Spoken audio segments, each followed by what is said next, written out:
I never thought I'd be the guy writing something like this, but here I am. My name's Mark, and I was married to Lisa for about 8 years. We met when we were both young. She was, I thought, perfect for me at the time. Smart, gorgeous, a little bitchy, but in that charming way everyone bought.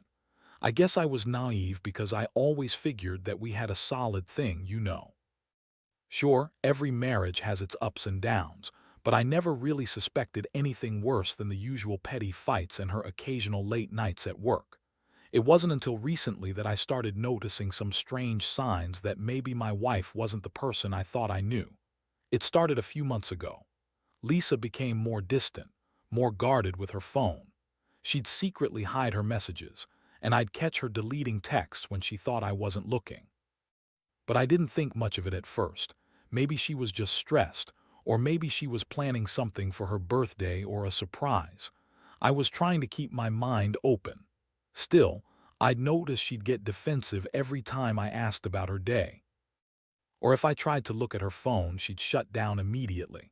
She'd throw in some snarky comment like, "It's none of your business," or "You're just insecure," which honestly made me question myself a little. Was I overthinking? Was I just paranoid? I didn't want to jump to conclusions. Then came the weekend of our anniversary. I thought it was a good chance to reconnect, maybe do something special. We had plans for dinner, maybe a little getaway. But Lisa was acting weird the whole day, distracted in a way that wasn't like her. She kept checking her phone, hiding her face when she did. I kept quiet, thinking maybe she was just stressed about work or something she wasn't telling me. But in the back of my mind, I felt a flicker of unease, like I was missing something big. I told myself to relax, to give her some space. After all, I loved her and I wanted our marriage to work. I didn't want to assume the worst. That night after dinner, we were lying in bed, and I noticed her phone kept buzzing next to her. She looked tense, almost annoyed just looking at it. When I reached over to grab her phone to see if she'd forgotten to put it on silent, she snatched it away so fast I almost knocked her arm over. Her face went white for a second, which was odd because she usually just shrugged it off like it was nothing. I asked her to give me a look and she snapped at me, saying I was being paranoid. But I saw the messages. I saw the words. They weren't just friendly banter. They were planning something, and from the snippets I caught, it was about leaving me for her boss, a guy named James who she worked with. They'd been talking dirty, exchanging promises of a new life somewhere far away, far from me. I couldn't believe my eyes. That moment hit me like a ton of bricks. I sat there stunned, staring at her, trying to understand how she could lie so blatantly.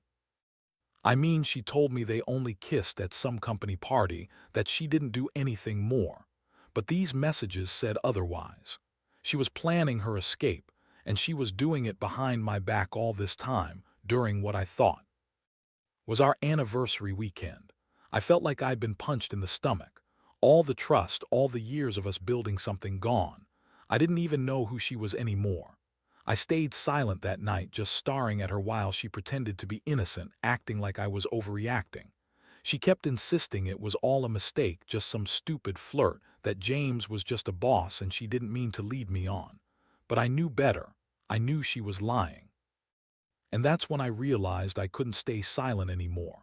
I had to confront her, not just about her cheating, but about everything. Because if she could lie like that, what else had she been hiding? And what did it say about our entire marriage? The next morning, I woke up feeling like I'd been hit by a train. My stomach was twisted in knots, and my mind kept circling back to those messages I'd seen. I couldn't sleep after she went to bed. My head kept racing with questions I didn't even want to ask. Was I really that clueless? Did I miss all the signs? I kept replaying her words, her actions, trying to piece together if I had missed anything before. But deep down, I knew I hadn't. She'd been hiding something, and I felt like an idiot for not catching on earlier. I decided I couldn't keep pretending everything was fine. That morning, I waited until she was in the shower, thinking carefully about what I wanted to say.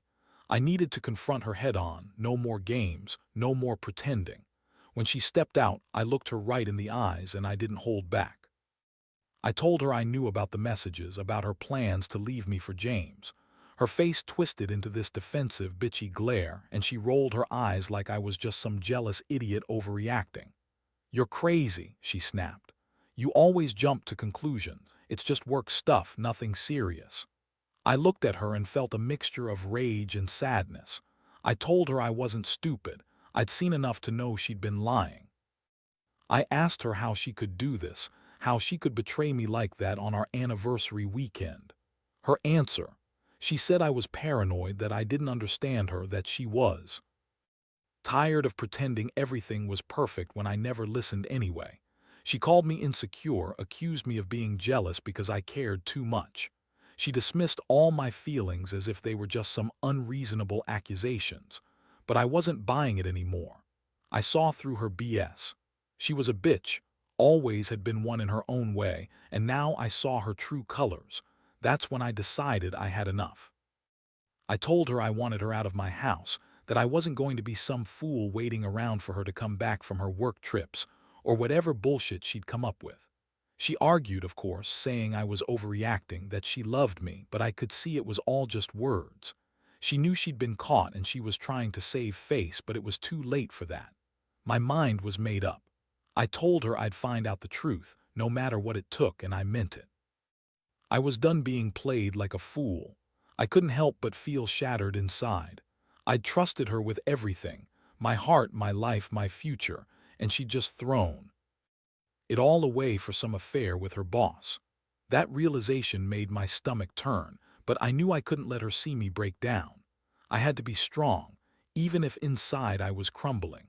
I packed her bags, told her to leave, and watched her walk out that door with that smug little smile she always wore when she thought she had the upper hand.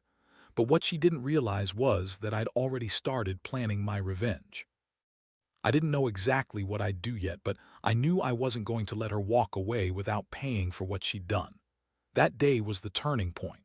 I looked at her as she left, feeling a mixture of betrayal, anger, and a strange sense of relief. My world had just been turned upside down, and I was left standing there, feeling like I'd lost everything I ever believed in. But one thing was clear: this wasn't over. Not by a long shot. I had to figure out how to get even, how to make her understand that I wasn't some fool to be played for a sucker, and that, somehow, I was going to come out of this better, because no one cheats on me and gets away with it. The days that followed were a blur of anger, confusion, and planning. I never thought I'd be that guy, the one who'd get betrayed and then actually do something about it, but I wasn't going to sit around and be a punching bag. Lisa thought she could just walk all over me, lie to my face, and then go on her merry way, thinking she'd find some new life with her boss, James. But she underestimated how deeply I could feel, how much I wanted to make her pay for the pain she caused. I wasn't just going to let her get away with it. I needed her to feel what I felt: humiliated, betrayed, and powerless. Over the next couple of days, I started gathering evidence. I snooped through her emails, her social media messages, anything that could give me more insight into her plan. Turns out, she'd been even more reckless than I thought. She sent him pictures of herself, talking about how she was done with me, how she was ready to start fresh. She even mentioned a weekend getaway she planned for just the two of them. She was so blatant about it, it made my blood boil. I found her planning meetings, all the secret texts, the promises she made that she'd never come back. It was all laid out in black and white. I couldn't believe how stupid she'd been, how she thought she could just cheat and lie without consequences. I also discovered her boss, James, had a reputation. The guy was smooth, confident, the kind of man who played women like a fiddle. I knew him from work, and I'd always thought he was a bit of a sleazeball, but I never imagined he'd actually go this far. That made my plan for revenge a little clearer. I wanted her to see that I knew everything, every message, every lie, every betrayal. I wanted her to realize that the man she thought was going to give her a new life was just as much a liar as she was. I wasn't going to confront her just yet. No, I had something more in mind, something to make her regret ever crossing me. Meanwhile, Lisa was still trying to spin her lies. She called me a jealous psycho, said I was overreacting, told her friends I was just insecure, but I didn't care anymore about what she said. I had proof now, and that was all that mattered. I waited for the right moment to strike back, to show her that I wasn't some naive fool who'd been played. I wanted her to feel the full weight of what she'd done, that she'd shattered what little trust we had left. And I knew I couldn't do that by just yelling or arguing. I had to be smart, calculated. I had to make her see that I was in control now. That night I sat down and drafted a plan.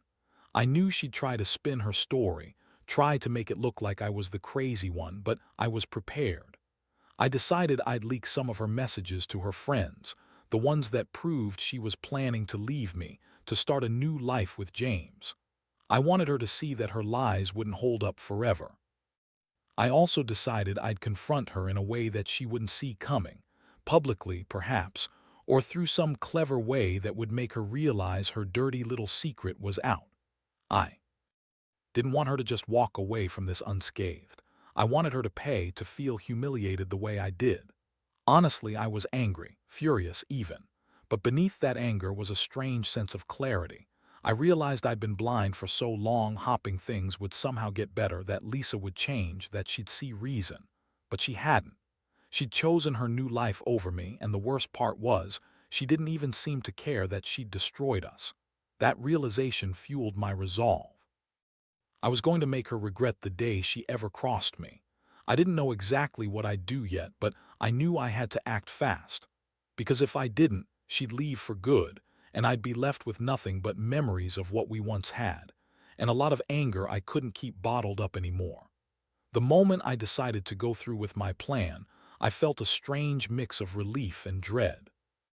Part of me was glad I finally had a way to fight back, to make her see that I wasn't some pushover, that I wasn't going to let her walk all over me and start her new life with James without consequences. But another part of me, the more honest part, was terrified of what might happen next. I knew exposing her would blow everything up. I just didn't know how badly. Still, I couldn't keep pretending everything was fine when I'd already caught her red-handed planning her escape. I started by compiling everything, screenshots of the messages, her secret emails, even some of her social media posts. I wanted to make sure I had undeniable proof that this wasn't just some innocent flirtation. It was a full-blown betrayal. I knew she'd try to deny everything, call me crazy or jealous, but I had her dead to rights. My plan was to leak the evidence to her friends and family, the people who'd see her for what she really was. I didn't want her to spin her lies and get away with it, not without facing some consequences. I wanted her to see that her carefully constructed lie was crumbling, that she couldn't keep hiding behind her bitchy attitude and false charm anymore. I also reached out to a few friends of mine, guys I trusted who'd always had my back. I told them what I'd discovered, and they were furious on my behalf. Some of them said I should just cut her loose, but I knew I needed to do something more strategic. I wanted her to feel the full weight of her actions, to see that I wasn't going to let her walk away unscathed. I decided I'd send the evidence anonymously, drop it into her social media, or email her friends directly. I wanted her to find out she'd been caught from someone else, not just from me. That way, she'd be forced to confront the truth in front of everyone. No more hiding, no more lies. She'd finally realize she'd gone too far. Meanwhile, she kept trying to spin her story. She'd call me a jealous psycho, say I was just insecure and paranoid. But I could hear the cracks in her voice when she talked about James, especially when she accused me of being controlling. I knew she was trying to convince herself more than anyone else that she hadn't done anything wrong, but I wasn't buying it. I could see the guilt behind her eyes when she thought I wasn't looking. She was desperate to maintain her little facade. But I knew the truth now, and I was determined to make her face it. She was a liar, a cheat, and I was going to expose her for the fraud she really was. That night I finally sent the proof. I chose a time when I knew she'd be alone, probably in her apartment. I sent the evidence to her friends, her coworkers, and even her family. I wanted everyone to see her true face, how manipulative she was, how she'd been planning to abandon her marriage for a man who only cared about himself. I watched her reactions online, saw some of her friends immediately message her, demanding answers. She tried to deny everything, of course, but it was too late. The damage was done. The messages were out there and she couldn't take them back. Now I waited. I felt a strange sense of satisfaction but also a heavy weight in my stomach. I knew this wasn't the end, far from it. There would be fallout, tears, maybe even a legal mess. But I didn't care. I'd finally taken control of the situation, and I was done being the fool. I had shown her her true reflection, and I was ready to see what kind of mess she'd made for herself. Honestly, I felt a little numb, like I'd been holding back tears and anger for too long, and now I was finally allowed to feel it all. The betrayal cut deep, but at least now I knew exactly who she was. And I was done pretending she was anything other than that bitch who'd lied to my face and tried to leave me for her boss. The days that followed were a whirlwind, and honestly, I've never felt so drained in my life. After I leaked her messages and exposed her plans, everything changed overnight. Her phone was ringing off the hook with questions from everyone: her friends, her family, her coworkers. Some of them were furious, others just disappointed. I could tell she was trying to hold her composure, but I also saw her crack. She started to panic, snapping at people, throwing around insults, trying to save face. But it was too late. The truth was out, and no amount of bitchy attitude could erase it. I stayed silent through most of it, letting her drown in her own chaos. I didn't need to say much anymore. I'd already made my point. I watched as her world crumbled around her, and honestly, it felt damn good. She always thought she was smarter than everyone, that her lies could get her out of anything. But now she was exposed, completely vulnerable. I saw her try to spin her story, but it was falling apart in seconds. Her boss James got wind of the mess, and I could tell he was freaking out too. I didn't even have to do much. Her own actions had done all the damage for me. Meanwhile, I felt a strange mix of relief and anger. Relief because I finally had proof, I finally had some leverage. Anger because I wondered how I'd been so blind, how I'd trusted her all these years. I kept thinking about all those nights she'd lied to me, all those little moments I missed, thinking it was just her being bitchy or stressed. Now I knew she'd been planning her escape for months. She'd been lying to my face, pretending to be the perfect wife, all while she was secretly plotting her new life with some sleazy boss. That realization made my stomach turn. I'd loved her, or at least I thought I did. Now I saw her for what she really was, a manipulative, selfish bitch who thought she could just walk away from everything she'd built with me. I started to distance myself emotionally. I knew I couldn't undo what had been done, but I could control how I moved forward. I decided that I wasn't going to chase her or beg her to stay. She had her chance, and she threw it away. The marriage was over, and I was already thinking about what my next steps would be. I didn't want her back, not after everything. But that didn't mean I was going to let her walk away without paying. I needed her to understand that her actions had consequences. I also reached out to a lawyer, just to get advice about what I needed to do next. I wasn't about to let her take everything, especially not the house or what we had. I wanted to protect myself, my dignity, and my future. I knew this was just the beginning of a long, ugly process, but I was ready for it. I also understood that I'd probably never fully trust her again, that the woman I married was gone, replaced by someone I didn't even recognize, but I was learning to live with that. I didn't want her to see me break, but I also knew I had to be strong, for myself, for my sanity. The worst part was her trying to salvage whatever was left of her pride. She kept calling, texting, begging me to forgive her, to talk about it. But I didn't want to hear it. I told her she had burned every bridge, that I'd seen her true face and I wasn't going to pretend otherwise. I realized then that she was just trying to manipulate her way out of it, as she always did. But I wasn't falling for that anymore. I'd already decided I was done. Done with her lies, her games, her bitchy attitude. She thought she was clever, that she could get away with cheating and lying, but I'd shown her the truth. And now, all I wanted was to move on, to rebuild whatever was left of my life without her. Looking back, I guess I learned something about myself through all this.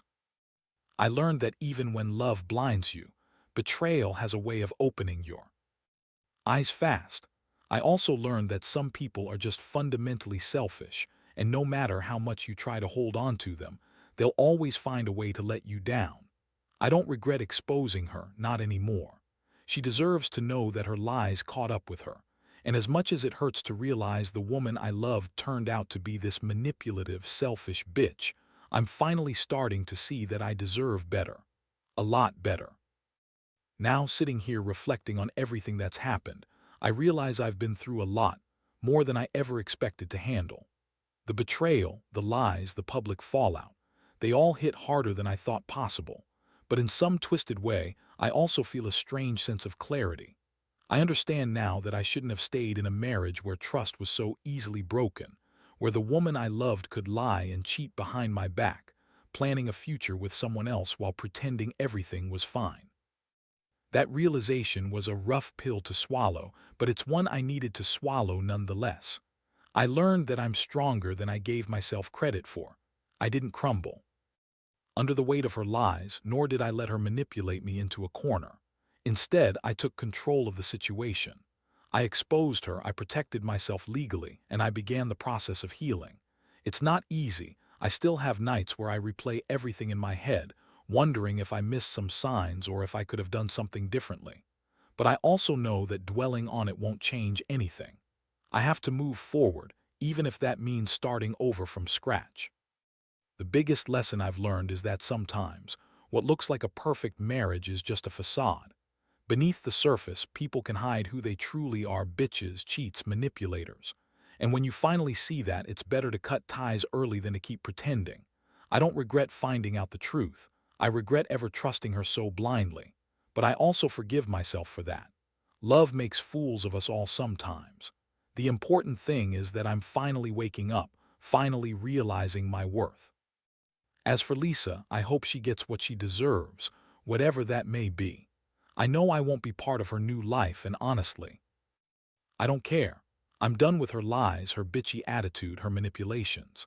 I've realized I deserve someone who respects me, who doesn't lie or cheat. I'm not perfect, far from it, but I know I'm better off without her. This story is a mess, but it's also a lesson. Never ignore the signs of betrayal. Never let someone treat you like dirt just because you love them. And most importantly, never be afraid to take control of your own life, even when it feels like it's falling apart. Because in the end, the only person you truly have control over is yourself. And I plan to rebuild my life, stronger and smarter, knowing what kind of person I don't want to be with. Maybe someday, I'll find someone who genuinely cares, but for now, I'm focused on healing and moving on. And that's exactly what I intend to do.